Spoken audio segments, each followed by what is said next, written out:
Kaj mislite, kjer del avtomobila je tisti, s katerim se oblikovalci največ ukvarjajo in pobere daleč največ časa pri tem, ki se ukvarjajo, kako bo. Že vidim strokovnjake.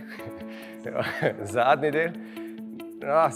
To jaz pričakujem od gledalcev avtomobilnosti, ker sicer je 99% jih rečejo tudi spredje, zato ker pač tukaj nastane ta trk. V resnici ni, da je sprednji del lahko skoraj kakršenkoli že. Ni, ampak je bistveno večji, tako kot ste rekli vsi, zadaj.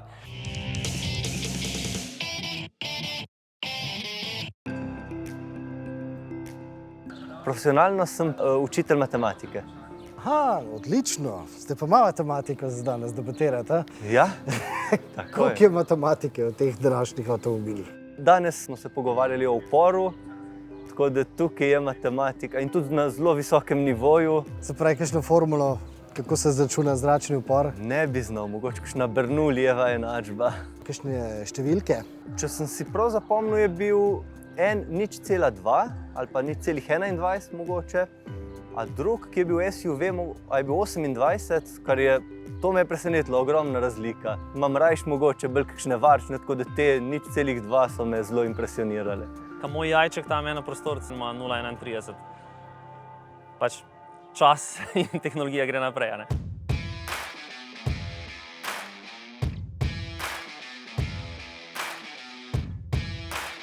Jaz sem pohvatila tega sploh. Ko mi je, tako na prvo mi je ful padel v oči. Ja, res. Jaz bi imela točno tako. Kaj bom danes domov odnesla?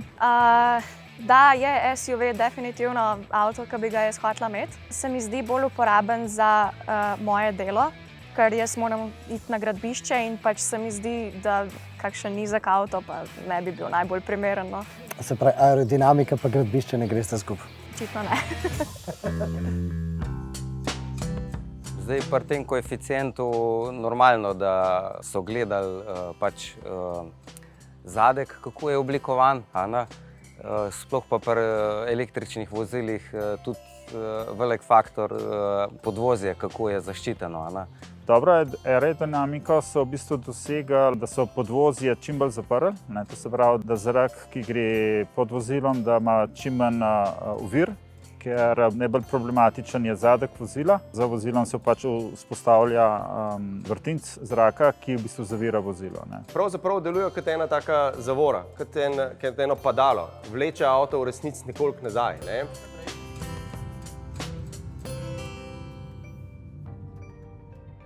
Udobje v moji glavi pomeni enostavnost. Torej enostavnost upravljanja, enostavnost rokovanja, vožnje. Avto seveda mora biti dinamičen. Mora biti dinamičen v smislu tega, da nekaj čutiš od njega. Po drugi strani pa brez udobja noben ne želi živeti. Kaj ste si zapomnili v C razreda? Udobne sedeže, mehke. Ja. Pa zelo udobna vožnja, mehka, res. Sliši se manj hrupa. Obliko bomo danes med vožnjo v bistvu preizkušali skozi zvok, kako aerodinamika v smislu zvočne izolacije deluje. Jaz sem se res fokusiral na to zvočnost, na to kuliso in lahko rečem, da se mi zdi bistvena razlika. V A-klasi sem še zmeraj slišal zunanje zvoke, v C-klasi pa teh več nisem slišal.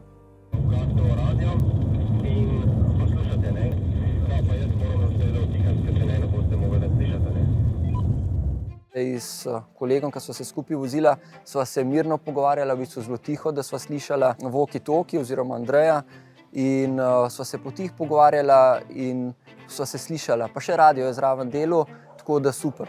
Ker jaz recimo zaradi službe, ki je bolj stresna, večino časa se vozim z ugasnjenim radiom in mi to zelo odtehta. Pač ta tišina v sami kabini in pri C-ju je bilo to res tiho. Tako, pač, če bi si želel več, bi pretiraval. Če je v vašem avtu ob dežju tole suho, pol je zračni tok dobro speljan. Če ne slišite nobenega piša, potem je aeroakustično dobro narejen. Ker tukaj noter pride do vibracij lahko in do vrtenja in v tem delu stebrička in ogledala se grozno veliko stvari zgodi. In seveda tukaj in spoilerji in celoten ta zadnji del. Tukaj bi bilo zdaj zelo grozno videti recimo brisalec od zadnji. Ampak to že pri nizkih hitrostih, če dežuje, steklo ostane čisto suho. Danes imamo toliko besed o funkcionalnih vidikih oblike, da se lahko upravičeno vprašamo, ali je naš rojak Mercedesov glavni oblikovalec Robert Lešnik, umetnik ali inženir. Oboje. Oboje. V bistvu podoben princip, kot so recimo arhitekti. Arhitekti so ravno tako inženirji in umetniki hkrati. Se pravi, poznajo tako tehnologijo, kot imajo oko za neko estetiko, lepoto v končni fazi. Tako da ja, oboje. To niso pozabili.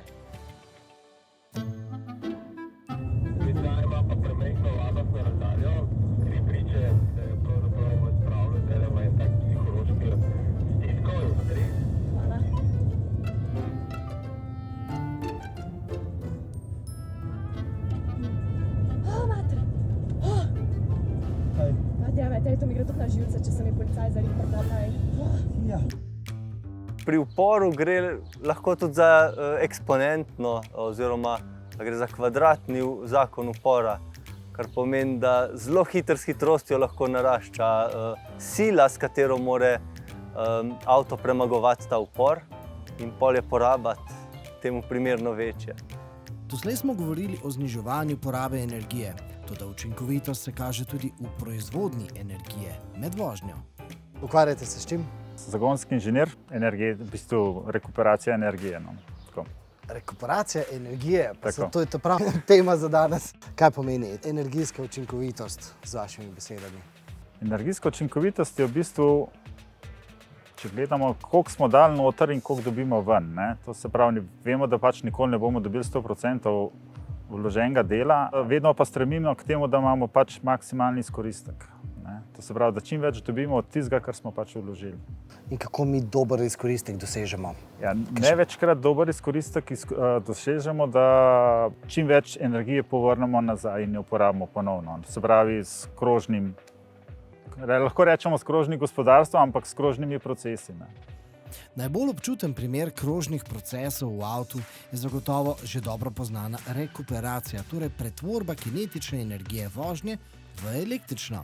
To elektriko seveda shranimo v baterije, da jo lahko potem uporabi dodaten elektromotor, ki benzinskemu ali dizelskemu motorju pomaga v najbolj potratnih vozniških situacijah. Dejansko igra vlogo pri pospeških pa pri pojemkih. Pri pospeških na začetku, se pravi pri nizkih hitrostih, in tudi, kar sem jaz videl na avtocesti, v bistvu, ko imaš jadranje, je v bistvu praktično poraba minimalna. Rekuperacija je del vseh modernih Mercedesov, še posebej pomembna pa je pri Mercedesih EQ. Tam lahko rekuperacijo tudi močno prilagajamo.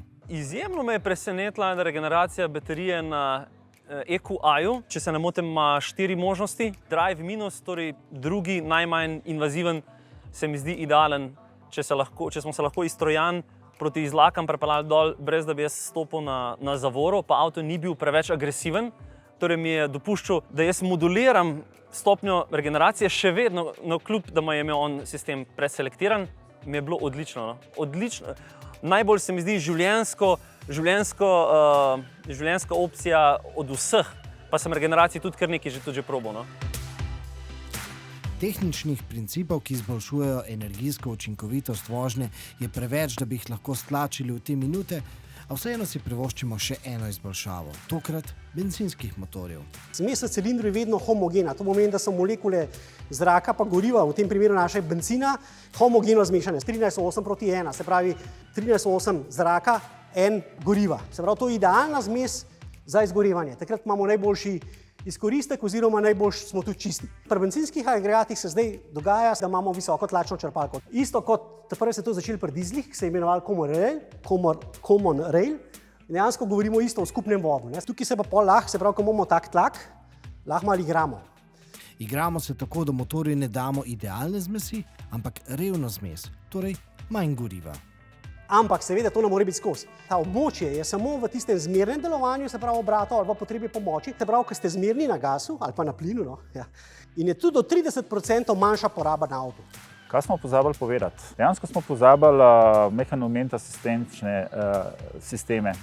Funkcionirajo je odlično, dela to te komore delati. Res je pa, da se tudi sam moraš malo navaditi, ko se po avtocesti približaš enemu avtu, da prav čas daš smernik, pa da ne začne zavirati, da izkoristiš tisto hitrost. Vseeno moraš biti pozoren. To so asistenčni sistemi, to ni avtonomna vožnja. Še eno dodatno oko, ne? Ja, tako. Dosti pa pripomorejo. No, sploh dolge vožnje človek pride bistveno manj utrujen. Tudi sam korigira vozni pas. Je bil zanimiv občutek, ko vidiš, da ti popravlja volan sama. Sem bil mehko presenečen, enkrat, ko me je skoraj prestavil avto iz linije, ko sem menjal prometni pas, pa v bistvu nisem dal, me je vrgal pol metra nazaj. Niste dal žmigavca. Ja. Ker sem v bistvu bil navajen prej, da me recimo pri drugih avtomobilih ali da piska, ali da samo malo povibrira na volanu. Ok, to ja, ampak da me je pa dobesedno prestal, čak malo, kaj se ti zdaj gre z mano. To je pa bil majhen tisti šok. Se pravi, nauk zgodbe treba žmigavc dati. Tako, vedno. Mislim, všeč mi je to, da so radarski tempomati, ki zagotavljajo konstantno udarjenost od spredaj vozečega vozila in tudi avto ostane v bistvu znotraj nekega voznega pasu na voljo tudi za manjše avtomobile v končni fazi. To pomeni v bistvu varnost za vedno večjo množico ljudi. Tako da to se mi zdi zelo pozitivno.